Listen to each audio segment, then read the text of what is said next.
نحمده ونصلي على رسوله الكريم اما بعد فاعوذ باللہ من الشیطان الرجیم بسم اللہ الرحمن الرحیم. حاضرین و سامعین السلام علیکم ورحمۃ اللہ وبرکاتہ. اس وقت ہمارے ساتھ معروف دینی اسکالر مفتی محمد اسحاق صاحب تشریف فرما ہیں. مجھے جو سوالات موصول ہوئے ہیں وہ میں مولانا سے ایک کے بعد ایک پوچھتا چلا جاؤں گا. انشاءاللہ العزیز آپ کے شافی جواب مولانا ارشاد فرمائیں. مولانا صاحب، خاور صاحب سویڈن سے پوچھتے ہیں کہ نبی کریم صلی اللہ علیہ وآلہ وسلم کی زیارت کے بارے میں آپ نے خطبہ میں یہ ارشاد فرمایا تھا کہ اس کے بارے میں صحیح طریقے سے معلوم نہیں ہو سکتا کہ کیا واقعی وہ نبی کریم صلی اللہ علیہ وآلہ وسلم تھے. لیکن دوسرے خطبہ میں آپ نے ایک خاتون کے سوال اور جواب کی نشست میں یہ بات فرمائی کہ اس خاتون نے یہ کہا کہ مجھے نبی کریم صلی اللہ علیہ وسلم کی زیارت خواب میں ہوئی اور آپ نے انہیں مبارکباد دی. تو اب آپ کی اس بات کے اندر مجھے کچھ تناقض محسوس ہوا ہے، برائے کرم اسے وضاحت کر دیں. میں نے جو باتیں کہی نا ان میں کوئی تناقض نہیں، ذرا غور درکار ہے نا، آپ ذرا سوچ کر پتا چل جاتا. یقینی طور پر یہ فیصلہ کرنا کہ میں نے اللہ کے رسول علیہ السلام کو دیکھا اور جو کچھ آپ نے فرمایا اس پر عمل شروع کر دینا، اس سے بہت خرابیاں پیدا ہوئی. آپ یقین جانیں جتنے گمراہ فرقے ہیں نا وہ حلف اٹھا کر کہتے ہیں کہ ہمیں کعبہ میں لے جاؤ، قسم اٹھاتے ہیں کہ رسول اللہ خواب میں ملے اور آپ نے کہا قادیانی سچا غلام ہے اس کی امت میں داخل ہے. پورے سیٹ ہیں بشارات ہم بیچارے قرآن اٹھا رہے ہیں. اسی لیے صحیح بخاری میں یہ بات ساتھ آئی کہ اذ راہ بصورت، حضور کو خواب میں دیکھنا وہ ہے جو آپ کی اصل شکل میں دیکھیں. اب اصل شکل صحابہ کو معلوم تھی، اس لیے ابن عباس رضی کے پاس ایک آدمی نے کہا میں نے حضور کو دیکھا. انہوں نے کہا حلیہ بیان کرو. اور وہاں حضرت حسن کھڑے تھے رسول اللہ کے نواسا، وہ سر سے پاؤں تک حضور کے مشابہ تھے. انہوں نے کہا اس جون کی طرح کے فرمایا تو نے ٹھیک دیکھا. تو اس لیے جو تھا نا پکی بات کہ میں نے دیکھا اور اس پر آگے عمارتیں اس کے لیے تو وہ پہلی بات کہ اصل شکل میں دیکھا کوئی فیصلہ کر سکتا. دوسری بات ہے کہ کسی شخص نے دیکھا کام میں کہا کہ حضور ہے، اس سے وہ خوش ہو گیا. ہم نے بھی کہا چلو مبارک ہے، اس سے نہ دین کا کوئی ستون گرتا نہ کوئی، یہ حسن ظن ہے، اس سے کوئی مسئلہ نہیں طے ہو سکتا. جب کہے گا نا کہ ملے ہیں اور یہ مسئلہ بتایا آپ نے تو پھر نہیں بات ہے. پھر وہی بات ہے کہ اصل شکل میں دیکھے، اور وہ صحابہ ہی دیکھ سکتے تھے یا کوئی بہت نیک آدمی جو حلیہ جانتا مشکل ہے. یعنی شرعی احکام کے بارے میں احتیاط کوئی شرعی حکم نہیں ہم خواب سے لے سکتے. کئی لوگوں کو خواب میں کہا، حدیث کی شرح کی کتاب میں آتا ہے کہا شراب پیا کر. اس نے لوگوں سے پھر کہنا توبہ توبہ توبہ. جاگتے ہوئے حضور کہہ گیا یہ حرام ہے، لعنت ہے. خواب میں تجھے کہہ گیا. اس لیے خواب میں سے مسئلہ نہیں کوئی لینا، پکی بات. اگر خوش ہونا تو خوش ہو لیں کہ مجھے حضور کی بسم اللہ، وہ بھی خوش ہونے کی حد تک قطعی فیصلہ نہیں کر سکتے کیونکہ آپ کی اصل شکل کا ہمیں علم نہیں. یہ بڑی ضروری بات ہے. نبی علیہ السلام نے جو کہا کہ آپ کی شکل نہیں بن سکتی، اس پر بھی غور نہیں کرتے کہ آپ کی شکل نہیں بن سکتا. جو اصل شکل تھی نا آپ کی وہ نہیں بن سکتی. میری آپ کی شکل میں آ کر دھوکہ دے سکتا ہے کہ میں حضور ہوں، آپ کو کافر کر سکتا. شیطان کے راستے نہیں رب نے روکے. آپ کی اصل شکل جو ہے نا وہ نہیں بن سکتی. محمد شیطان اللہ یتمثل، میری اصل شکل میں نہیں بن. بات تو صحیح سمجھ لینا چاہیے ورنہ ٹھوکر کھا جائے. محمد علی صاحب سویڈن سے پوچھتے ہیں السلام علیکم ورحمۃ اللہ. مولانا صاحب بہت شکر گزار ہوں کہ آپ نے میرے پچھلے سوالوں کے جواب دیے، لیکن اب عرض ہے کہ دو مزید سوال آپ کی خدمت میں ہیں، ان کے بھی جواب دے دیں. میں جس ہوٹل میں کام کرتا ہوں وہاں شراب بکتی ہے اور اسی کام کے دوران مجھے وہاں نماز کا وقت بھی آ جاتا ہے. کیا اسی جگہ پر میں نماز ادا کر سکتا ہوں؟ اس کے بارے میں وضاحت فرما دیں. محمد علی صاحب اللہ تعالیٰ اگر آپ کو توفیق دینا تو جہاں شراب پی جاتی ہے بکتی ہے وہاں کاروبار کرنا ٹھیک تو نہیں ہے کہ مسلمان کو چاہیے اس سے دور ہی رہ. مگر اگر نہیں کوئی روزگار ملتا اور مجبوری تو آپ وہاں رہ رہے تو اللہ معاف کرے. معاف کرنے والی بات یہ، ورنہ یہ کوئی ٹھیک بات نہیں. نماز آپ پڑھ سکتے. نماز کسی مکان میں تصویر ہے وہاں لوگ شراب پیتے ہیں، مگر جہاں آپ نماز پڑھ رہے ہیں وہ جگہ پاک ہے تو پڑھ لیں، قبلہ رخ. نماز میں کوئی نقص نہیں، نماز ٹھیک ہی ٹھیک، مگر ان جگہوں سے دور رہنا چاہیے. لعنت ہے ایسے لوگوں پر اللہ کے رسول نے. مولانا صاحب یہ فرما دیں کہ ہم چند لڑکے مل کر ایک جگہ پر رہتے ہیں، وہاں ہمارے ساتھ ایک قادیانی بھی ساتھ میں رہتا ہے. جب ہم نماز کے لیے کھڑے ہوتے ہیں اور وہاں جماعت کرواتے ہیں تو وہ قادیانی بھی ہمارے ساتھ جماعت میں آ کر شامل ہو جاتا ہے، کیا اس میں کوئی حرج تو نہیں؟ اور وہ یہ کہتا ہے کہ وہ لاہوری گروپ سے ہے جو مسلمانوں کا ایک فرقہ ہے، وضاحت فرما دیں کہ لاہوری گروپ مسلمان ہے قادیانیوں کا یا کافر؟ جو آپ لوگوں کے ساتھ وہ نماز میں شریک ہو جاتا ہے تو یہ بات ناجائز۔ ہماری سبھا میں کوئی عیسائی یا ہندو کھڑا ہو جائے تو اس کا مطلب ہے کہ وہ صف جو ہے نا اس کی وہ جگہ خالی، اس بات کی ہم نہیں سمجھیں گے کہ وہاں کوئی کھڑا ہے، وہ تو ہمارا ساتھی نہیں کافر ہے، اس کا کھڑا ہونا کیا فائدہ دیتا؟ تو اس طرح صف جو ہے نا قطع ہو جاتی ہے، صف جو جڑنے کا حکم نہیں رہتی، نہیں اس کو کھڑے ہونا چاہیے۔ باقی جو لاہوری ہے نا یہ منافقوں کا گروہ، مرزا غلام ہے، ان کو سب جانتے ہیں کہ اس نے نبی ہونے کا دعویٰ کیا، کتابیں بڑھی ہیں، ایک غلطی کا ازالہ لکھا اس نے کہ جن لوگوں نے کہہ دیا نا کہ کسی نے کہا کسی قادیانی تمہارا مرشد جو وہ تو نبی کہلاتا، اس نے کہا نہیں نہیں یار وہ نبی نہیں امام ہی، تو کتاب پوری لکھی مرزے نے کہ یہ جو اس نے کہہ دیا یار غلط کا، میں نبی جی ہوں، میری وہی نہیں، مجھے نبی کئی جگہ کہا گیا۔ تو یہ مسلمانوں سے نا دھوکہ کرنے کے لیے کہتے ہیں نہیں ہم مجدی مانتے ہیں، مصیبت ہے ان کے ساتھ، اس لیے قادیانیوں کو یہ کافر نہیں کہتے، ان کو مسلمان مانتے۔ اس سے پتہ چلتا ہے کہ اگر یہ سچے ہوتے تو ان کو تو کافر کہتے جو نبی مانتے ہیں، نہیں ان کے بھی ساتھی۔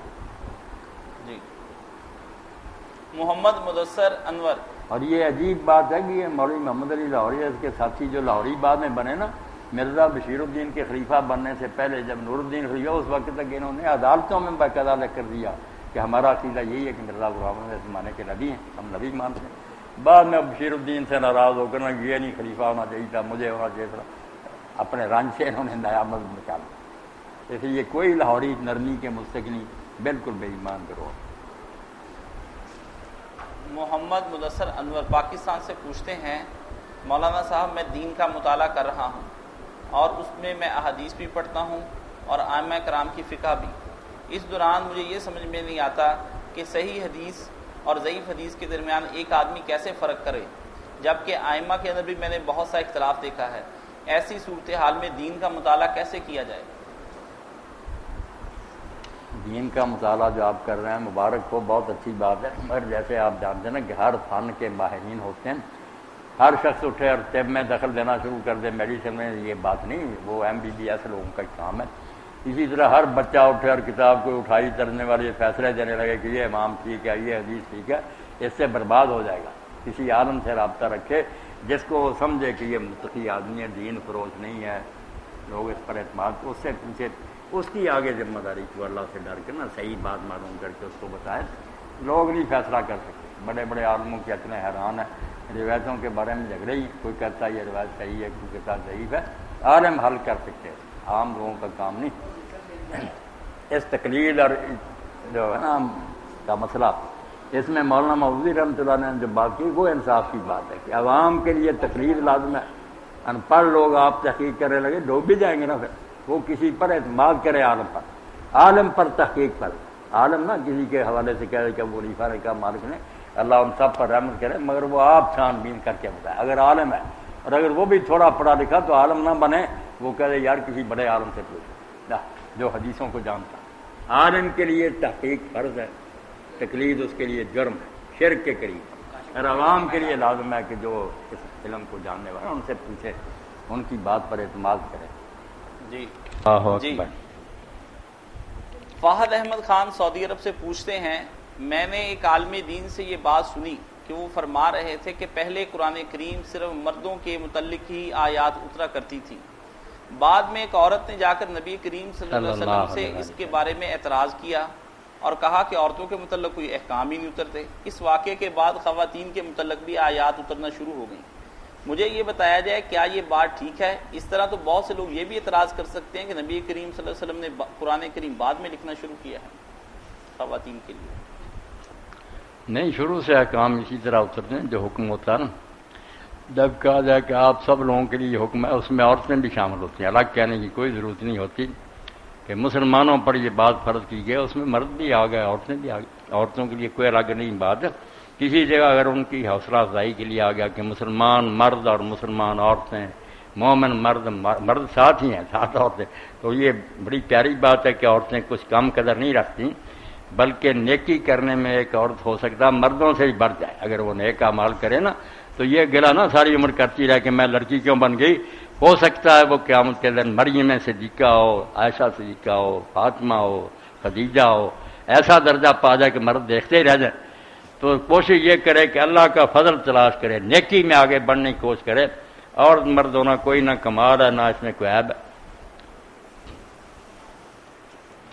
دوسرا سوال حسن محفوظ صاحب سعودی عرب سے پوچھتے ہیں، میرا سوال تکرار نزول کے متعلق ہے.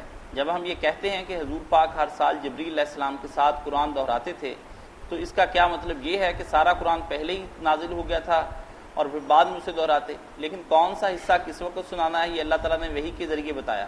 اگر سارا قرآن ایک ہی سال میں نازل ہو گیا، ہم تو یہ کہتے ہیں کہ قرآن 23 سال میں نازل ہوا.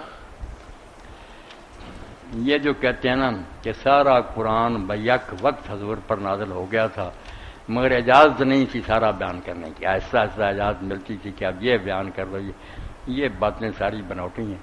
اور اسی طرح جو کہتے ہیں نا آسمان دنیا پر اتر گیا، وہاں بیت العزا ایک مقام ہے، وہاں سارا اکٹھا اسی طرح بنایا اتر گیا، پھر 23 سال میں تھوڑا تھوڑا آیا. حضرت ابن عباس رضی اللہ عنہ کی روایت بیان کرتے ہیں، مگر یہ بھی مستند نہیں. قرآن مجید میں ہم دیکھتے ہیں کہ ایک واقعہ ہوتا ہے، جنگ احد ہوتی ہے، بدر ہوتی ہے، پھر آتا ہے ماضی کا سیگا کہ یہ ہو گیا، اس کے بعد تبصرے یہاں اترتا رہا موقع پر موقع. تو کوئی نہیں یہ بات کہ اکٹھا ہو گیا تھا. پھر سارا جو جبریل کے ساتھ آپ دہراتے تھے نا، وہ سال بھر میں جو اتر چکا ہوتا تھا ابھی باقی رہتا تھا، مگر جو اتر چکا ہوتا تھا وہ آپ بھی یاد کر لیتے تھے، جبریل کے ساتھ بھی اس کو دہراتے تھے. اگلے سال اس میں کچھ اور اضافہ ہو جاتا تھا، پھر اس کے ساتھ وہ بھی دہراتے تھے. وہ حفظ ہوتا رہتا تھا. اس سے پتہ چلا کہ شاہ عبدالعزیز جو کہتے ہیں نا کہ اگر کوئی علیحدہ پڑھنا چاہتا چلو حضور کے سرے جبریل کے ساتھ دوڑ کے، مردوں کے ساتھ کوئی نہیں کیا، چلو کر لے قرآن ختم کرنا. نماز میں آپ نے کوئی نہیں کیا، کوئی حوالہ نہیں کیا آپ نے نماز میں تراویح میں پڑھایا.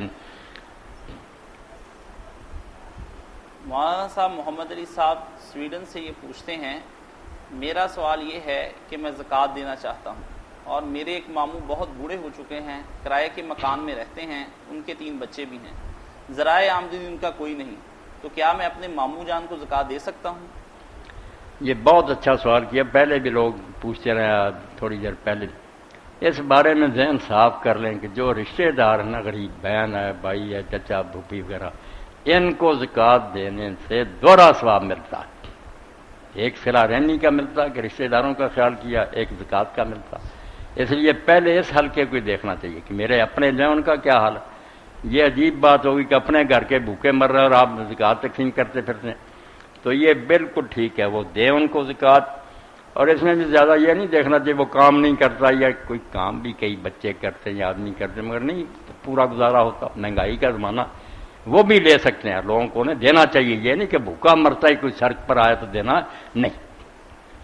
حضرت عمر بن عبدالعزیز کے زمانہ میں اس طرح ہوا کہ بیماری پھیلی اور جنگل میں جو جانور تھے نا چرواہوں کے، جن پر زکوٰۃ لگتی تھی، بکریاں بھیڑیں وغیرہ بہت مر گئے، ریوڑوں کے ریوڑ مر گئے.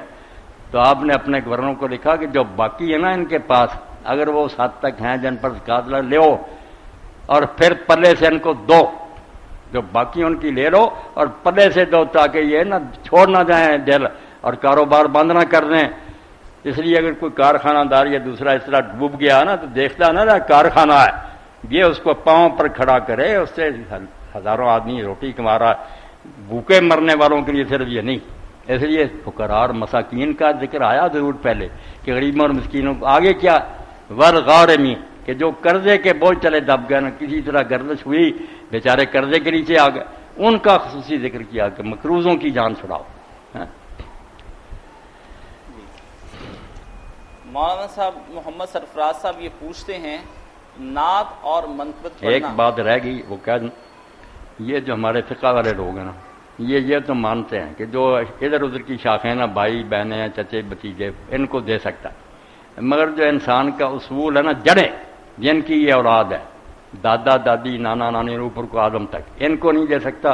اور جس کی اپنی شاخ ہے نیچے، بیٹا بیٹی ان کی اولاد ہے، نہ اوپر والوں کو دے سکتا، نہ بے شک بھوکے مرتے رہے. سائڈوں پر جو ہے نا بھائی بہنیں پھوپھیاں، ان سب کو دے سکتا. مگر بڑے بڑے نیک علماء نے کہا یار اس کی کوئی دلیل ہے؟ کس قرآن حدیث میں یہ فرق آیا؟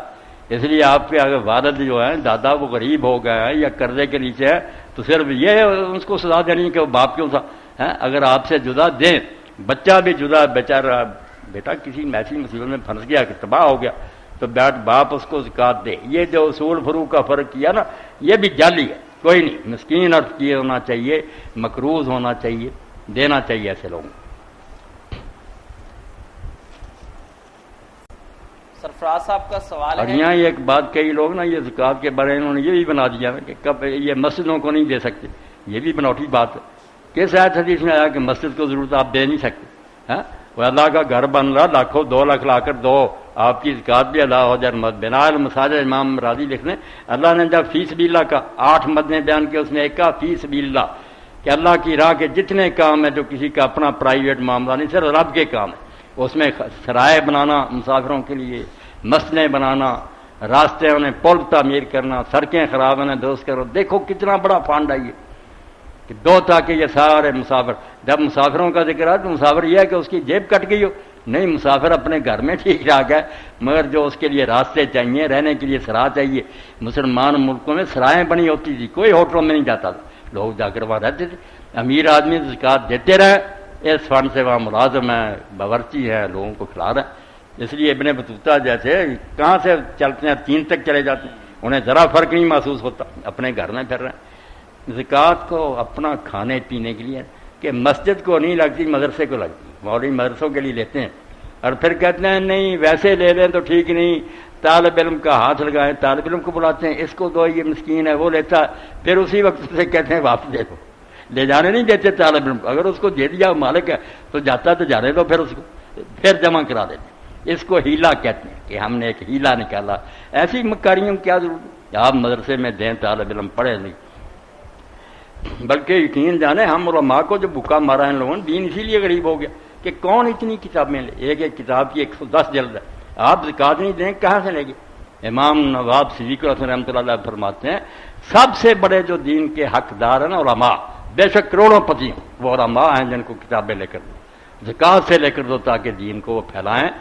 دین کو سمجھو یار, کیوں اپنا گھر دین بنا رکھا, مسجدیں آباد کرو, مدرسے بناؤ, علماء کو دو, ضرورت ہو, یہ نہیں کہ اپنا علو سیدھا کرنے کے لیے مولوی کھاتا پیو, نہیں ٹھیک بات. اس ضمن میں مولانا صاحب آپ کی توجہ دلانا چاہوں گا کہ ایران میں جو مجتہدین ہیں لوگ ان کو اپنی زکوٰۃ دیتے ہیں, جس سے وہ کروڑوں روپے کی کتابیں چھپوا کے عوام میں تقسیم کرتے ہیں, ان کے لیے توضیحی مسائل بیان کرتے ہیں, کتابیں چھاپتے ہیں, اور اسی طرح اور بڑے مصارف ہیں. تو کیا یہ ان کا یہ جو ہے نا کہا کاشف نے, یقین جانے شیعت اسی لیے ختم نہیں ہو سکی. یہ جو امام کے بعد انہوں نے مجتہد کا مقام بنا لیا نا کہ امام تو اس وقت غائب ہے مگر یہ اس کے نائب ہیں, یہ دین بتاتے ہیں. ان کے پاس زکوٰۃ, خمس, 5واں حصہ. یہ ہم لوگ کہتے ہیں شیعہ زکوٰۃ سے بچنا چاہتے ہیں, اور زکوٰۃ کیا ہے 40واں حصہ. خمس کیا کہ سال کے بعد جو بچانا آپ کے پاس کرے, بے شک وہ نمک مرچی ہے, آپ نے سب کا 5واں حصہ دینا ہے, 5واں حصہ, اور وہ عالم کو بھیجنا ہے. عالم پھر یتیموں, مسکینوں, بیواؤں کی خبر رہے گا, مدرسے چلائے گا. اس لیے وہاں کئی ہزاروں طالب علم پڑھ رہا ہے مفت, ان کو گرین کارڈ ملے, بازار سے جہاں جائے سودے خریدے, کوئی ان سے رقم نہیں مانگے گا, حکومت ادا کرے گی. کوئی عقل کرو, یہ تنظیم ہی بیٹا انہیں بچایا آ رہی ہے. وہ ماں کے نائب سمجھ کر نا ان کی تقریر کرتے ہیں, مدد کرتے ہیں. یہاں جو لیتے ہیں علماء وہ اپنے گھر بنا لیتے ہیں, دین کا کچھ نہیں کرتے. کچھ وہ ہیں جو دیتے ہی لوگ. مولانا صاحب وہاں ان طالب علموں کے لیے یہ بھی دیکھا گیا ہے کہ وہ انہیں 10,000 روپے ماہانہ جیب خرچ, اس کے علاوہ گھر کا کرایہ, اس کے بیوی بچوں کا جیب خرچ وغیرہ سب دیتے ہیں. وہاں علماء کا یہ وہاں پر میں پہلے بھی بچے بیٹھے تھے کہتے تھے یار ہمارے پاس نسخہ بڑا اچھا آیا, یہ فتح الباری کے 14 جلدوں میں شرح ہے, یہ صحیح بخاری کہ وہ ہم سے لے لو, اچھے یہ ہمیں دے دو. میں نے کہا میں نے پڑھ کر ایک ایک سطر پر یہاں نشان ہے میرے, یوں ہی نہیں رکھ چھوڑی. اور یہ عبد الرحمان بچہ بیٹھا اس کے ننیال سے, تو حاجی عبد الرحیم سے اللہ تعالیٰ رحمت فرمائے, نمبردار کے بھائی, یہ انہوں نے مجھے لے کر دی تھی اسے. اب میں ان کے لیے بھی دعائیں کرتا ہوں. اس وقت انہوں نے لے کر دی جب میں گاؤں میں تھا, اور یہ پڑھی سطر. اب سارے علماء سے یاری ہر جگہ نشان لگے ہوئے ہیں. تو اللہ رحمت فرمائے اگر کوئی ایسی نیکی کرتا تو صدقہ جاریہ, جب تک وہ علم چلتا رہے گا اللہ اجر دے گا اسے. جی. محمد سرفراز صاحب پوچھتے ہیں نعت اور منقبت پڑھنا کیسا ہے, اس کی شرائط کیا ہیں, اس کے بارے میں وضاحت فرمائیں. کیا نعت اور منقبت؟ نعت رسول مقبول علیہ السلام تو عبادت ہے, کسی زبان میں پڑھی جائے حضور کی تعریف, باقی اس کے لیے حدود کا لحاظ رکھنا پڑتا ہے. آوارہ گردی کی اجازت نہیں, اگر آپ کو گرا دیں نیچے تب بھی نعت نہیں, اور اگر خدائی حدود میں داخل کر دیں اللہ کے رسول کو نبوت سے آگے خدائی بنا دیں وہ بھی تباہ ہوگا، غلوب ہو گیا۔ اس لیے یہ پل صراط پر چلنا ہے، تلوار سے زیادہ تیز، بال سے زیادہ بڑی، نیچے جہنم ہے۔ کوئی دیندار آدمی یہ نعت کر سکتا جس میں آپ کی شان بھی پوری بیان ہو، خدائی حدود میں بھی داخل، شرک نہ شروع ہو۔ باقی نعت بہت عمدہ چیز ہے، نعت کے اشعار جو ہے نا پڑھنے والے کو اجر ہے، پڑھتے بھی رہنا چاہیے۔ اگر کسی اچھے شاعر کے اشعار اور آدمی پڑھے تو حضور سے محبت جو ہے نا پختہ ہوتی ہے، اور اس محبت پر ہی دین کی بنیاد، اور کوئی شے نہیں۔ دین نبی علیہ السلام سے جتنی محبت ہوگی سارے اعمال آسان ہو جائیں گے، یہ نمازیں روزے پھر بوجھ نہیں معلوم ہوں گے، آدمی دیوانہ ہوگا کہ میرے آقا اس پر راضی، حضور خوش ہوتے ہیں۔ تو اس لیے نعت بہت پیاری چیز ہے، مگر کسی اچھے آدمی کی لکھی ہونی چاہیے۔ احسان دانش سے اللہ ان پر رحمت فرمائے، بیچاروں نے بڑی پیاری بات کی، تیرے کمال صداقت نے کھو دیا مجھ کو۔ حضور کو کہتے ہیں تو اتنا سچا کہ اگر تو کہتا میں خدائی، لوگوں نے جنہوں نے نہیں بھی کہا عیسیٰ علیہ السلام نے ان کو خود بنا لیا۔ تیرے پاس تو اتنے کمال تھے، خوبیاں، کہ اگر تو یہ جھوٹ بول بھی دیتا نا میں خدا ہوں، تو جنہوں نے بدھ کو خدا بنا لیا اسے تجھے نہ مانتے، مگر تو اتنا سچا تھا، تیرے کمال صداقت نے کھو دیا، اتنا سچا کہ میں حیران ہوں، اتنے مرتبے پر ہوتے بشر تو خود کو نہ کہتا تو میں خدا کہتا۔ ہاں میں خدا ہی مانتا، مگر تو نے صاف بتا دیا کہ نہیں، خدا خدا ہے، میں بندہ ہوں، اللہ کا انعام ہے مجھ پر۔ بڑا پیارا شعر ہے نعت کا، اس کا نہیں نا یہ خیال رکھتے جو نعت کہنے لگتا بس خدا ہی بنا دیتا۔ تیرے کمال صداقت نے کھو دیا مجھ کو، بشر تو خود کو نہ کہتا تو میں خدا کہتا۔ اور حضرت حسان رضی اللہ عنہ کہ چلو تھوڑے بھی ہو جائیں گے جواب کوئی بات نہیں۔ حضرت حسان جو رسول اللہ صلی اللہ علیہ وسلم کے شاعر تھے، صحابی تھے، بڑی عمر پائی انہوں نے، کفر کا زمانہ میں بہت دیکھا، اسلام میں بہت دیر تک زندہ رہے۔ تو نبی علیہ السلام اس طرح ان کے لیے ممبر رکھتے تھے، یہ جو ممبر ہے، ممبر پر وہ کھڑے ہوتے تھے اور حضور کی نعتیں پڑھتے تھے، کفار کو جواب دیتے تھے۔ تو نبی علیہ السلام نیچے بیٹھے دعا کرتے تھے کہ جب تک کوئی اسلام کی طرف سے دفاع کر رہا ہے اللہ روح القدس سے تیری مدد کرے، اس کے لیے دعائیں کرتے تھے، وہ للکارتا تھا دنیا کو۔ اب اس نے جو 4 مصرے کہے اور اس کے جو پنجابی میں بالکل لفظ ترجمہ ایک شخص نے کر دیا، میں اس پر بھی حیران کہ لفظ کے ساتھ لفظ حضرت حسان نے کہا واحسن من کلم ترے، واحسن من کلم ترا کتو عینی واجمل من کلم تل دن مساو، خلقتا مبرا من کل عیب کانک قد خلقتا کما تشاء۔ اب پنجابی والا اٹھا، اس نے اسی طرح سونا تین جیا نہ کوئی دیکھا میں، نہ کوئی جمیا ماؤ جہان اندر، بنا عیب تھی جمعوں پاک پیارے، جویں مرضی ہے تیری بنان اندر، جویں اپنی مرضی سے کوئی اپنا آپ بنوائے اس طرح کہ ذرا خامی نہیں، بنا عیب تھی جمعوں پاک پیارے، جویں مرضی ہے تیری بنان۔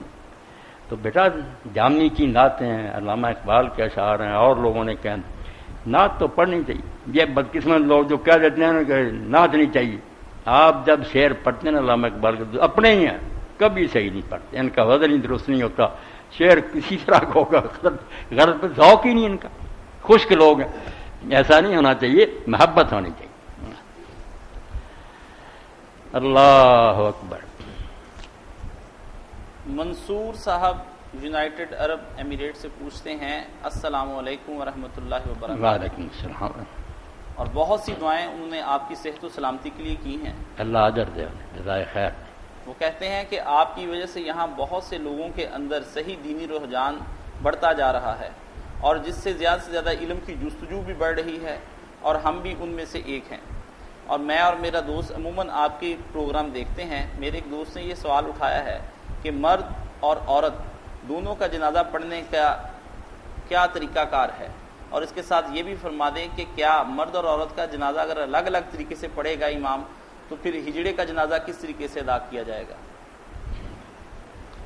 بہت اچھا سر، یہ جو انہوں نے کہا کہ شوق علم کا پیدا ہوا، میری آپ سب دوستوں سے یہ التجا ہے کہ سنی سناتی بھائی باتوں پر نہ، آپ پڑھے لکھے لوگ، قرآن مجید کا ترجمہ، حدیث کی ترجمے ہو گئے، اور کتابیں، دینی لٹریچر پڑھا کریں، وہ ایک ایسی غذا ہے کہ خود آپ کھائیں گے نا تو آپ کے اپنے اندر پھر نور اور بصیرت پیدا ہوگی۔ تھوڑا روز پڑھ لیا کریں، یہ تلاوتیں وغیرہ تھوڑی بھی کر لیں کوئی بات نہیں، اسلامی کتابیں جن میں دین بیان ہوا ان کو پڑھیں۔ جو یہ بھائی پوچھتے ہیں کیا پوچھا؟ انہوں نے پوچھا کہ عورت اور مرد جنازے میں فکر چھوڑیں.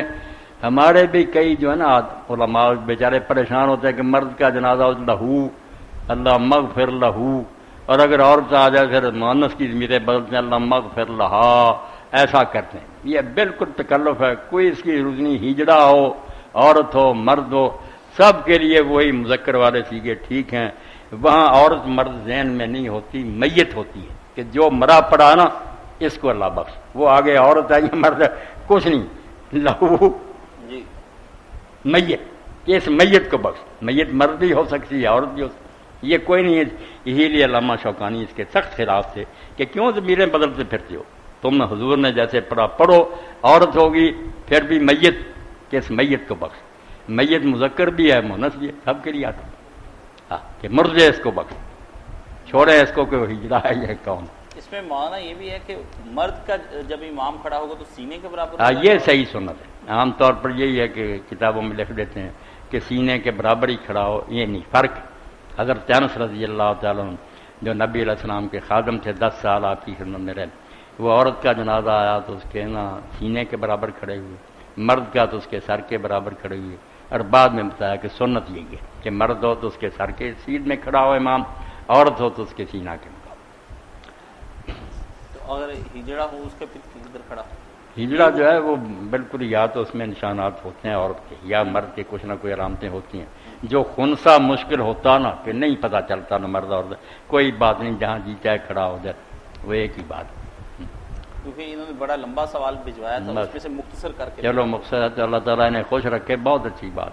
ڈاکٹر عبد الخالق صاحب پوچھتے ہیں، مولانا صاحب اکثر طور پر یہ دیکھا گیا ہے کہ لوگ اپنے بیٹوں کو شرعی وراثت کی تقسیم سے بچنے کے لیے اپنے بیٹوں کو اپنی پراپرٹی ہبہ کے طور پر دے دیتے ہیں اور بچیوں کو محروم کر دیتے ہیں، اور اسی طرح کا قانون پاکستان میں بھی ہے.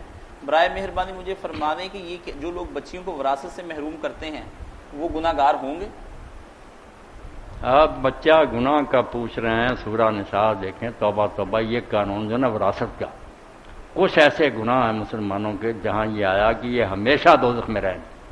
ورنہ کلمہ گوں کے بارے میں یہی ہے کہ آخر میں چھوٹ جائیں گے. نہیں، سود خوروں کے بارے میں آیا کہ جو سود لیتے دیتے نا یہ ہمیشہ جہنم میں رہیں گے. اور ان کا بھی کہا اللہ تعالیٰ نے کہ یہ اللہ نے حدیں مقرر کی ہیں کہ بیوی کا یہ حصہ، بیٹی کا یہ، فلاں کا. جو اس کی پابندی کریں گے ان کے لیے انعام ہے، اور جس میں دخل دیں گے نا، کمی بیشی کریں گے، وہ جہنم میں جائیں گے. اور ہمیشہ، ہمیشہ کا لفظ ہے وہاں سورہ نساء میں. اس لیے یہ جرم بالکل نہیں کرنا چاہیے. چھوڑ جائے بچے بیٹیاں آپ پہ تقسیم کر لیں، بچیاں اپنی خوشی سے چھوڑ دیں، چھوڑ. مگر آپ یقین جانیں میں آپ سب مجرم ہیں. یہ جو بات نا کہ بہنوں نے ایسا چھوڑ دیا، چھوڑا چھاڑا کوئی نہیں. ہمارا پریشر ہے کہ اگر لے لو گی ساری عمر نہیں ملیں گے، تمہاری شادیوں میں نہیں آئیں گے. بچیاں مجبور ہو کر پھر چھوڑ دیتی. اب پوچھے کوئی بچوں سے کہ تم نے بھی کبھی چھوڑا؟ بہنیں رہ گئی ہیں معاف کرنے کے لیے، تم بھی چھوڑ دیا کرو. کہ ہم چھوڑتے ہیں بہنیں لے لیں. نہیں، بہنیں بیچاری جو ہے نا وہی رکھ لیں کہ وہ بے بس ہو کر چھوڑ جاتی، ناراض ہو جاتے ہیں لوگ. وراثت میں دخل نہیں دینا. اس میں اگر کسی کا حصہ کم و بیش کر دیا جہنم ہی جائیں گے، کوئی حق نہیں. فیضان ہمایوں یہ پوچھتے ہیں، مولانا صاحب برائے مہربانی کسی حدیث کے حوالے سے یہ بات وضاحت کریں کہ بینس حلال ہے یا حرام؟ اللہ کے بندے حدیث کے حوالے سے کیا بیان کریں. یہ جو ضدی لوگ ہیں نا وہ ایسے سوال اٹھاتے ہیں کہ اہل حدیث، پھر اس کا جواب میں بحث کہاں آ رہی. بے سیدھی بات ہے، اللہ تعالیٰ نے اگر الانعام ہی حلال کرنے ہوتے نا، وہ کیا ہے؟ اونٹ ہے، گائے ہے، بھیڑ ہے، بکری ہے. یہ 4 قسمیں گنی اللہ نے، یہ ہیں الانعام.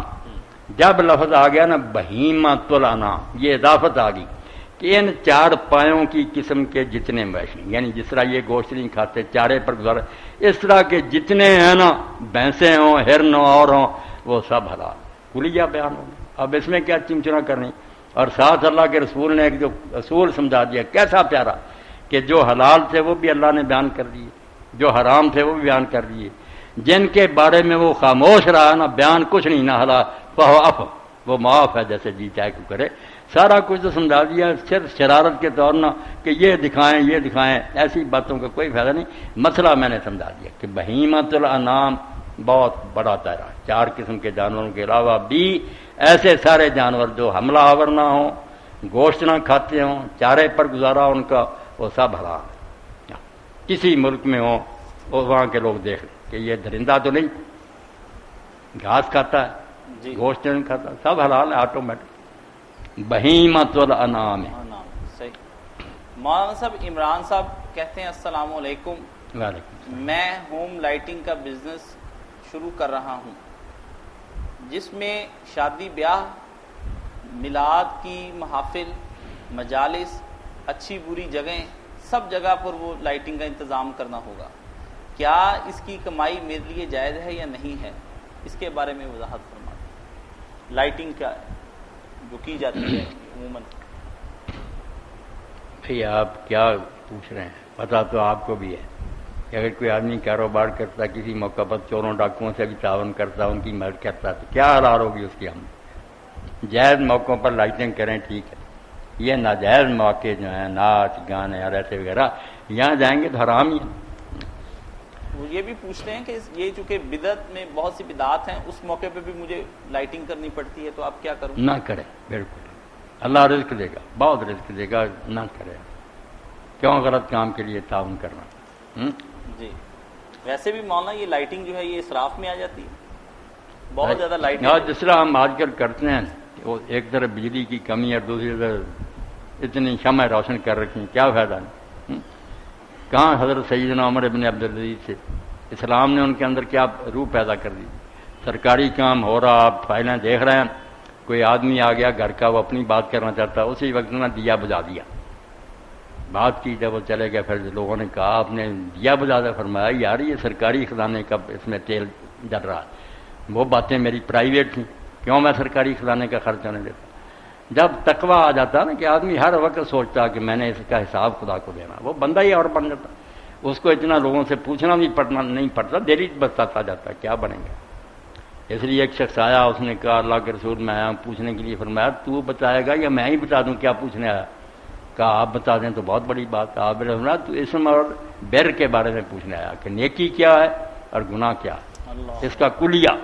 اس نے کہا صدقے، اللہ کو رسول اپنے کو بتا دیتا تو بہت موقع پر بوجھتا ہوتا، تو آپ نے فرمایا مانت علیہ النفس، نیکی وہ ہے کہ کرنے کے بعد دل میں کھٹکنا پیدا ہو، یہ نہ ہو کہ کسی کو پتہ نہ چل جائے میں نے کیوں کر لی۔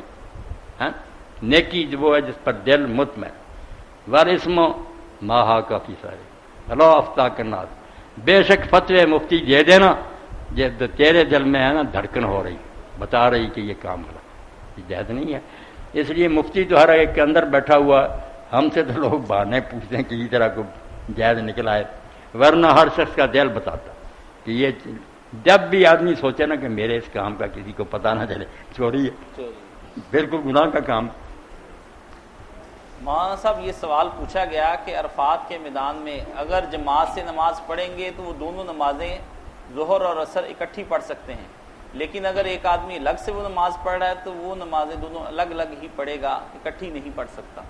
اس کے بہت ضروری مسئلہ، یہ ڈاکٹر ارشد صاحب بھی درس پر آئے تھے اتوار کو، وہ بھی کہہ رہے تھے جہاں ہم ٹریننگ کے لیے گئے نا لاہور فیصل آباد، حاجیوں کو ٹریننگ دے، یہی مسئلہ بتا رہے ہیں کہ جماعت کے ساتھ مسجد نمرہ میں پڑھو تو اکٹھی کرنی ہے، ورنہ اپنے اپنے کیمپوں میں نا پھر جدی جدی اثر اپنے وقت، یہ بالکل غلط مسئلہ، جھوٹا مسئلہ، کوئی دلیل نہیں۔ امام ابو حنیفہ نے کہا تو ان کے دو شاگردوں نے کہا کہ امام صاحب یہ کیا مسئلہ ہے آپ کا؟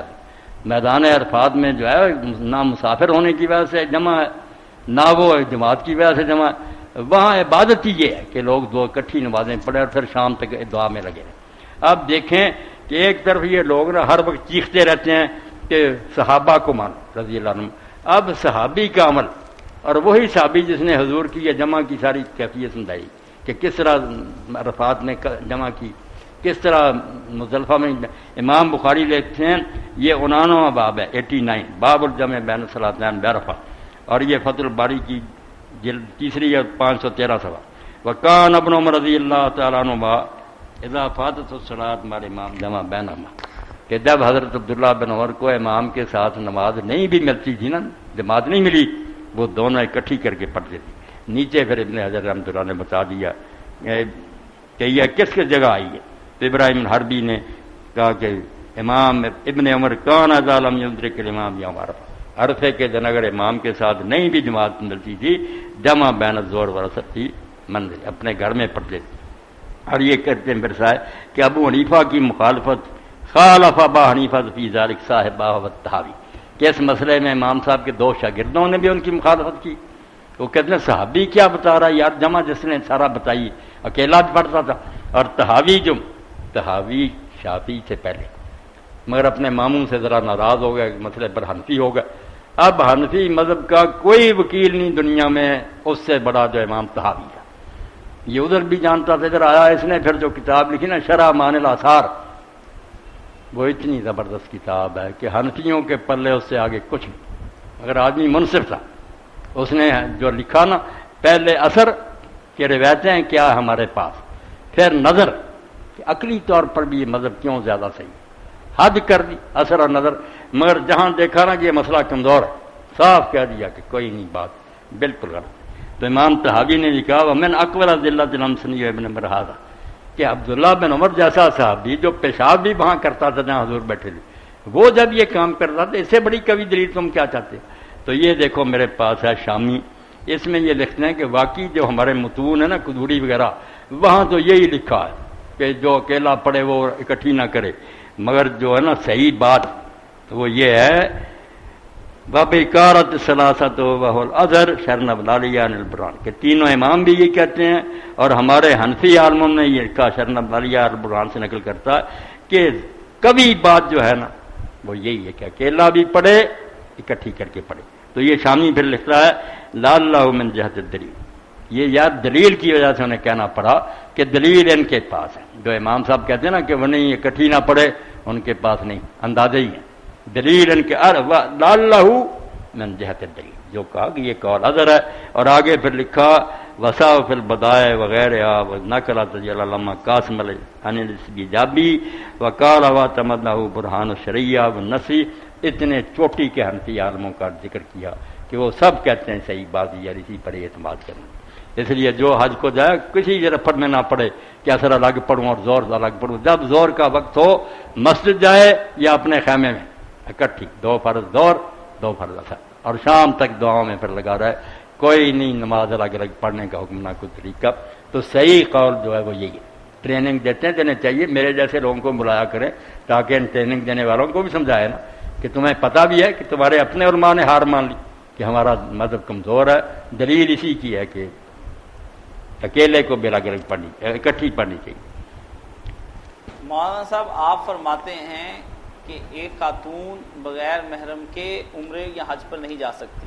میدان عرفات جو ہے نا آپ جانتے ہیں دعاؤں کا دن ہے، اس لیے اللہ نے نا بہت چھوٹی نماز کر دی اور اکٹھی کہ سورج ڈالتے ختم کرو دونوں نمازیں 2 رکھتے ہیں پڑھو، نہ اس کے ساتھ کوئی سنت نہ کوئی اور کچھ نہیں پڑھنا، 2 فرض 2 فرض. اور شام تک اب صرف کھڑے بیٹھے لیٹے دعاؤں میں، ایک لمحہ ضائع نہ کرو. آج اللہ تعالیٰ دربار لگائے بیٹھا ہے، بخش رہا ہے گناہ گاروں کو، بخشش مانگ لو. اس لیے دعاؤں کے لیے ٹائم ہے. یہ الگ الگ نمازیں سارا نا کوئی چکر نہیں. ہاں آپ فرماتے ہیں کہ خاتون عمرہ اور حج کے لیے اگر جانا چاہے تو ساتھ محرم، لیکن حضرت رابعہ بصری نے تو بغیر محرم کے عمرہ کیا تھا. یہ مولانا مودودی صاحب رحمۃ اللہ علیہ سے جب کسی نے سوال کیا نا کہ فلاں بزرگ نے ساری عمر شادی نہیں کی، اس کا کیا؟ مولانا نے کہا یار اگر تم مجھ سے پوچھتے نا کہ تندرست ہوتے اگر وسائل ہوتے جو شادی نہ کرے اس کا کیا مسئلہ، ہم عام بات بیان کر رہے تھے. جب تم شخصیتوں کو درمیان میں لے آتے نہ ہمیں پتا کہ ان کی کیا مجبوری تھی یا کیا اس کے بارے میں ہم فیصلے کرنے شروع کریں. اور جب بھی یہ غلط کام بچہ شروع کرتے ہیں لوگ کے بجائے اللہ اور اس کے رسول کا حوالہ دینے لیے نا شخصیتوں کے پیچھے چل پڑتے کہ فلاں نے یہ کیا فلاں نے کیا، دین تو برباد ہی ہو جائے. اب امام ابو حنیفہ اتنے عالم ہیں بزرگ عبداللہ بن عمر کی نہیں مانے، اتنا صحابی درویش عالم اپنی کہتے ہیں کہ نہیں 2 الگ پڑھو، آگے پیچھے یہ دہائی دیتے رہے صحابی ہے. یہ بھی آپ سمجھ لیں کہ ہر آدمی نے نا یہ گر بنا رکھا کہ اگر صحابی اس کے حق میں ہو پھر بہت اعلان کرو کہ بولیے صحابہ کو نہیں مانتا، صحابہ تو یہ کہتے ہیں. اور اگر صحابی خلاف آئے بالکل کان بند کر لو، آنکھیں بند کر لو، سنا ہی نہ. یہ مطلب کے بندے ہیں. میں نہیں ایسا کرتا، توبہ توبہ. ایک صحابی سے ثابت ہو جائے نا میں کہتا یار میری کیا حیثیت، وہ حضور کے ساتھ تھے۔ اس لیے اگر انہوں نے اپنی طرف سے بھی کوئی بات کہی ہے تو ہماری باتوں سے افضل ہے۔ تو یہ تراویح کے بارے میں سن لیں، شاہ ولی اللہ رحمۃ اللہ علیہ کہتے ہیں جو صحابہ نے کچھ رد و بدل کیا نا اس میں کہ پہلے وقت پڑھنے لگے، ساتھ ہی کہا کہ انہوں نے یہ نہیں چھوڑی کمی کہ ساتھ دعائی دے کے گیا کہ اصل وقت پچھلا۔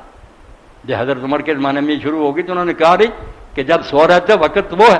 یہ شاہ صاحب نے ساتھ لکھا کہ صحابہ کو روتے ہو جو بات انہوں نے کلیئر کہی ہے کہ وقت اس کا اصلی پچھلے وقت ہے، تہجد کے وقت اس کو وہ چھوڑ دیتے ہو۔ جب نبی علیہ السلام نے تیسرے دن یہ فرمایا کہ فرضوں کے علاوہ نفل نمازیں گھروں میں، اس کو کون ختم کر سکتا ہے؟ وہ کلیہ قیامت تک کہ اگر فرض بھی نفل بھی جماعتوں سے ہونے شروع ہو جائیں تو فرض کا فرق کیا رہ گیا؟ صاف آپ نے کہا کہ فرضوں کے علاوہ جتنی نمازیں ہیں اپنے گھروں میں افضل، اس کو کون منسوخ کر سکتا؟ جی ڈاکٹر جان محمد صاحب فیصلہ آباد سے پوچھتے ہیں، السلام علیکم، دین اسلام انسانیت کے ناطے سے بہترین اصول رکھتا ہے، مثلا لڑکیوں کو زندہ دفن کرنے جیسے اقدامات کو حرام قرار دیتا ہے۔ انسان کا انسان کے ہاتھوں غلام بننا یا ہونا انسانیت کی انتہائی تذلیل ہے۔ اسلام اس کے بارے میں غلام کو آزاد کرنے کی رغبت تو دلاتا ہے جو اخلاقی طور پر تحسین کے قابل ہے، لیکن اس فعل کو حرام قرار نہیں دیتا، اس کی کیا وجہ ہے؟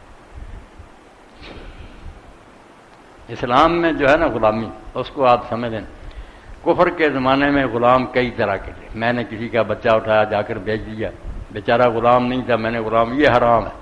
یہ حضور نے کہا کہ ایسا کرنے والے لوگ جو نا قیامت کے دن ان کی جان نہیں چھوٹے گی۔ 3 فریق بیان کیے آپ نے، ان سب کو ڈر جانا چاہیے کہ 3 گروہ ایسے ہیں انسانوں کے کہ ان کے بارے میں اللہ فرماتا ہے، حضور نہیں فرمایا، اللہ کہتا ہے کہ میں ان 3 گروہوں کے مقابلے میں خود فریق بنوں گا۔ آپ جج ہے، میں آپ پارٹی بنوں گا کہ تم نام رہا تو یہ کر کے ان میں آزاد کو غلام بنا دینے والا، کسی سے مزدوری طے کی پھر اس کو مزدوری نہیں پوری، اس مزدور کی مزدوری مارنی ہے، اور ساتھ کہا کہ جی جو غیر مسلم ہیں ان کا بھی بڑا حق، عیسائی یہودی جو ہمارے ملکوں میں رہ رہے ہیں اور ہم نے اللہ رسول کا ذمہ دیا، انہیں گارنٹی دی ہے، اسی لیے ذمہ کہلاتے ہیں کہ خدا رسول کی ضمانت ہے کہ ہم تمہاری حفاظت کریں، ان سے بھی بدسلوکی کریں خواہ جرم ہے۔ تو غلامی جو ہے نا کہ غلام بنانے پکڑ یہ نہیں ٹھیک۔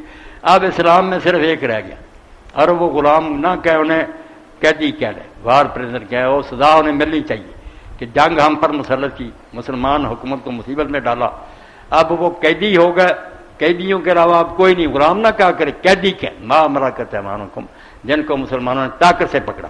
اور جیسے آپ کہیں ڈاکٹر صاحب جی دوسرے کہ جیلوں میں انسانوں کو رکھنا انسانیت کی تذلیل ہے تو ٹھیک ہی کہ وہ جیلوں میں جوتے کھاتے ہیں، مگر یہ تذلیل نہیں، سزا ہے کہ ایسے مجرموں کو ایسی سزا ملنی چاہیے جو خدا رسول کے نافرمان اور پھر مسلمان حکومت سے پنگا لیں، جنگ لڑیں، وہ پکڑے جائیں تو دماد ہیں کہ ہم ان کی عزت کریں۔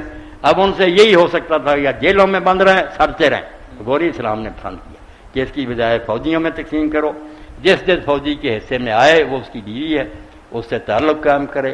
کیسا انصاف کا فیصلہ، اگر وہ گھر میں ہوتی، تعلق حلال نہ ہوتا یا زنا ہوتے، یا وہ بیچاری کٹتی رہتی کہ مجھے کوئی خاوند نہیں ملا، حلال کر، اس سے جو بچے پیدا ہوں گے وہ میرے جائز بچے ہیں، شادی شدہ عورت کی طرح، وراثت میں پورا حصہ لیں، کوئی فرق نہیں۔ نام 2 ہے کہ آزاد عورت اپنی مرضی سے نکاح میں آتی ہے، یہ ہم طاقت سے پکڑ کر لائیں، باقی کوئی فرق نہیں۔ اور ان کو غلام بنانا یا اپنے متحد رکھنا یہ ان کے جرم کی سزا ہے کہ کافر ہیں، اور پھر مسلمان حکومت کے ساتھ یہ انہوں نے جنگ کی، یہ کسی عزت کے مستحق نہیں۔ یہ بھی نیک سلوک جو ہے کہ اپنے سے بڑھ کر مسلمانوں نے نیک سلوک کیا کہ جن کو ملے قیدی وہ آپ بھوکے رہے اور ان کو کھلا دیا، جو تیمون الطعام والا، یہ نیکی کی باتیں الگ ہیں، مگر ایسے آدمی رعایت کے مستقل لائق تو یہ تھے گولیاں سے اڑا دی جاتی، کیوں جنگ لڑی مسلمانوں کے ساتھ، کیوں حکومت کو پریشان کیا۔ اور یہ بھی حق ہے کہ ان کی حکومتیں اگر تبادلے میں لے لیں کہ ہمارے قیدی چھوڑ دیں اپنے لے جائیں، پھر بھی ٹھیک ہے، پھر وہ نہیں بنتے لونیاں غلام۔ اور اگر فدیہ دے دیں، ہمیں اس میں ہی فائدہ ہو کہ ہمارے قید نہیں ہوئے، ان کے ہوئے، ہم کہہ دیں اتنا اتنا معاوضہ دو ہے کہ قیدی کا، اس پر بھی رہا کر سکتے ہیں۔ اور اگر من کریں مفت میں احسان کریں پھر بھی کر سکیں۔ سارے آپشن اسلامی حکومت کے لیے کھلے ہیں۔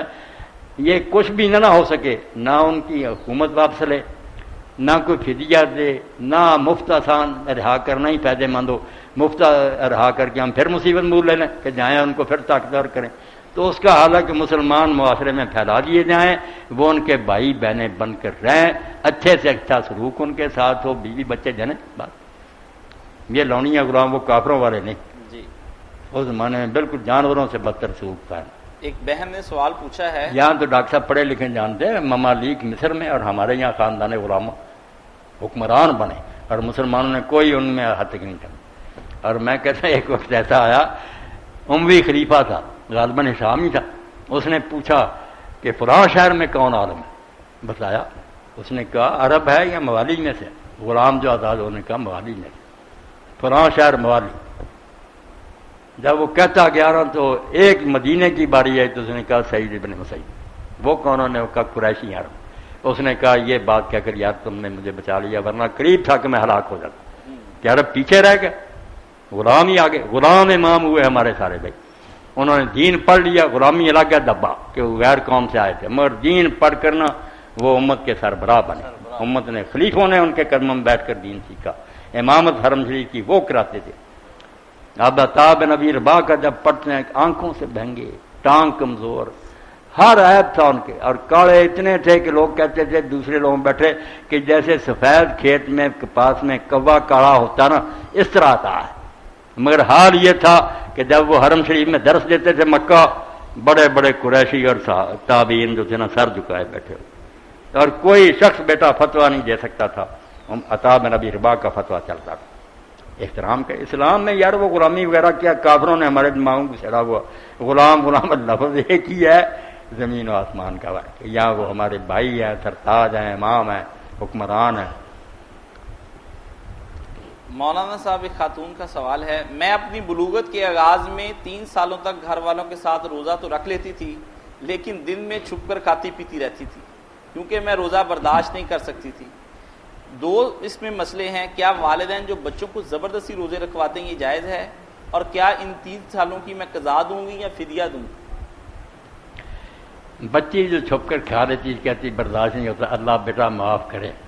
آپ بچی تھیں، برداشت نہیں ہوتا تھا، پھر اور کیا کرنا تھا، آپ نے کھا پی لیا، درگزر کرے گا. اللہ پاک ایسے مسئلے جتنے اتارے نا بڑے بڑے گناہوں کے بارے میں، ساتھ یہ فکرہ فرمایا فاللہ عما سر، جو گزر چکا نا اللہ نے وہ معاف کیا. اس لیے آپ اس اللہ پر خوش ہو جائیں جو معاف کرنے والا ہے. صرف آئندہ احتیاط کریں تو ماں باپ بھی ایسے بچوں کو نہ رکھوائیں جو نہیں برداشت کر سکتے، جو سہار سکتے ہیں انہیں رکھوائیں. مگر کوشش کرنی چاہیے کہ عادت انہیں ڈالی جائے، یہ نہ ہو کہ بڑے ہو جانے ادھر آئے ہیں. ایک خاتون پوچھتی ہیں کہ دمے کی شدید مستقل مریضہ ہوں، کیا میں روزے کی حالت میں انہیلر استعمال کر سکتی ہوں؟ کر لیں میری بہن، اگر انہیلر سے ہی کام چلتا نا تو کر لیا کریں، روزہ بھی رکھ لیں اور یہ بھی استعمال کریں. یہ کوئی غذا نہیں، نہ کوئی خوراک ہے، کچھ نہیں. کئی لوگوں نے تو یہ مسئلے بنا لیے نا، مسواک نہیں کرنی، مسواک سے بھی روزہ ٹوٹ جاتا. کچھ نے ذرا مہربانی فرمائی کہ ترک مسواک نہ کرے، خشک کر لے، سب پکھانڈا ہے اپنے. اور اسی طرح یہ جو نا برش کرتے آپ لوگ کیا کہتے ہیں کہ ترت پہ، یہ بھی کوئی خوراک نہیں، نہ ایسے روزے کے کوئی بگڑتا. کیوں چھوئی موئی بنا دیا روزے کو؟ کوئی بات نہیں. کھانا پینا جس کو کہتے ہیں نا کہ سچ مچ کچھ کھائے پیے وہ ہے، اور عورت سے تعلق بس. اس کے علاوہ روزے کو توڑنے والی کوئی چیز نہیں. کہہ آئے مسواک کریں، خوشبو لگائیں، سرما لگا لیں، یہ روزے کا کچھ نہیں بگاڑ. کافی سوال ہو چکے ہیں. جزاکم اللہ احسن جزا. باقی وہ بچی نے معافی کے بارے میں کہا تھا نا، اس بارے میں ایک بات ذہن میں آ گئی، چلو یاد بھی ہے کہ آپ جانتے ہیں کہ رمضان مبارک جا رہا ہے، تو رسول کریم علیہ السلام کا ہجرت کا جو سال تھا نا وہ 57 تھا، یعنی 60 پورے ہونے میں 3 سال رہتے تھے. اس وقت مدینہ میں ایک بڑی شخصیت کا انتقال ہوا. اب لوگوں نے نا، ہمارے یہ شیعہ دوست بھی عجیب ہیں، حالانکہ ان کی کتابوں میں نہیں مگر جعلی جو کتابیں ان میں لکھا کہ حضرت عائشہ رضی اللہ عنہا اس طرح مری کہ امیر معاویہ مدینہ میں آئے، یہ ان سے ملنے گئیں، اس نے کنواں کھدوایا تھا، اس پر کچھ خس و خاشاک ڈالا ہوا تھا، اس نے انہوں نے پاؤں رکھا، نیچے گر گئیں، اوپر سے پتھر برسائے گئے، وہاں ہی دفن کر دیا. بکواس کی انتہا ہے، اس میں رائی برابر سچائی نہیں. وہ اپنی موت ہوئی. حضرت سیدنا ابو ہریرہ رضی اللہ عنہ نے جنازہ پڑھایا، اور اس دن بقیع میں قبرستان میں سوئی اگر گرائی جائے نا نیچے نہیں گر سکی. پورا مدینہ اور علاقہ منڈایا تھا. رسول اللہ کی بیوی تھی، امت کی ماں تھی حضرت عائشہ صدیقہ رضی اللہ عنہ. تو 17 رمضان تھی جو تاریخ آ رہی ہے نا 17، اس دن فوت ہوئی. منگل کا دن تھا، سوموار سے آگے بقیع میں ان کی نماز جنازہ ہوئی، اور 5 جو تھے نا، 2 ان کے بھانجے اور 3 بھتیجے۔ دیکھیں تاریخ کس طرح محفوظ ہے کہ ان بچوں کے نام لکھے گئے جنہوں نے آپ کو لحد میں اتارا، اور آدمی کوئی نہیں اترا۔ 2 بھانجے اترے، عبداللہ عروہ جو حضرت زبیر کے بیٹے تھے، ان کی بڑی بہن اسماء کے بچے تھے، تو 2 یہ تھے، اور 3 ان کے بھتیجے تھے، جو محمد بن ابی بکر تھا، 2 اس کے بیٹے قاسم اور عبداللہ، اور ادھر بھی جو ہے نا دوسرا عبد الرحمن بن ابی بکر، اس کا ایک بیٹا، اس کا نام عبداللہ تھا۔ یہ 5 تھے۔ اور یہاں عورت کے بارے میں اسلام جو ہے نا کتنا غیر میں، اس کا بھی خیال کریں کہ جب حضرت زینب فوت ہوئی نا، ان سے پہلے وہ 20 ہجری میں فوت ہوئی تھی، حضرت عمر کا زمانہ تھا، تو حضرت عمر رضی کا بڑا یہ شوق تھا کہ میں حضرت زینب کو لحد میں اتاروں، میں بھی ان لوگوں میں ہوں جو اپنی ماں کو لحد میں اتاروں، خلیفہ تھے وقت کی، مگر پیغام بھیجا رسول اللہ کی بیویوں کے پاس جو زندہ تھیں کہ امت کی مائیں بتائیں کہ کیا میں یہ کام کر سکتا ہوں، تو انہوں نے یہ کہا کہ نہیں، زینب کو لحد میں صرف وہ اتار سکتے ہیں جو زندگی میں انہیں ننگا منہ دیکھ سکتے، ان کے بھتیجے باندھے، دوسرا نہیں۔ تو حضرت عمر رضی اللہ کا بالکل انہوں نے سچ کہا، بالکل ٹھیک ہے، خلیفہ ہوتے اپنی خاص جو انہیں چھوڑ دی۔ اس لیے جو چیز لوگ چاہے بکتے پھرے، عورت جو ہے نا اس کی عزت ہے اسلام سے، یہ کھلونا نہیں کہ لوگ اس کو جہاں جی چاہے استعمال کرتے پھرے۔ ان بدماشوں نے ترقی کے نام پر عورت کی یہ بے قدری کی ہے، دکانوں پر کھڑی کر دی ہے، اشتہار پر بنائی ہوئی ہے، ان کا کام ہی نہیں چلتا ہے کہ عورت بیچاری کو خراب کیے بغیر۔ اسلام میں اگر عزت کی ہے تو اس کو الٹا بدنام کرتے۔ تو حضرت عمر نے پھر مانا کہ اگر ازواج مطلب بالکل وہ ٹھیک کہتی ہیں۔